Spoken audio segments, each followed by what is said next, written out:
Street food को पारादीप पौर प्रशासन target समुद्रकूल बजार कि रास्ता कड़े बिक्री हेब नहीं दहीबरा गुपचुप और कौन फास्टफुड बासी खाद्य और दूषित पानी जो विभिन्न जिले में डायरिया व्यापुवर एभली चरम निष्पत्ति नहीं पौर प्रशासन।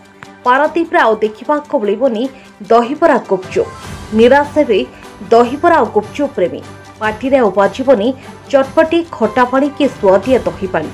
प्रशासन लगेब कटकणा। डायरिया संक्रमण को दृष्टि रखी एभली निष्पत्ति नहीं पारादीप पौरपालिका। दूषित पानी जो विभिन्न जिले में दिनकू दिन व्यापार लगी डायरिया। यहाकु नहीं प्रशासन पक्षर तत्परता प्रकाश पाई। विशेषकर गुपचुप दहीबरा भली स्ट्रीट फूड को टार्गेट करिछि प्रशासन।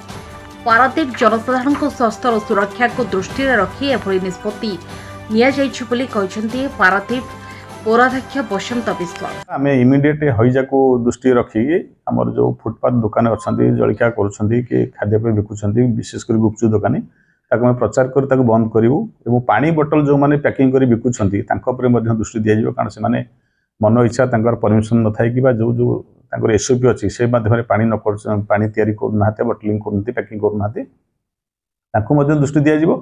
एवं यही गुपचुप टाइप दुकान को यही समय बंद करने प्रचार करूँ बंद कर निष्पत्ति। Bureau report news prime Odisha.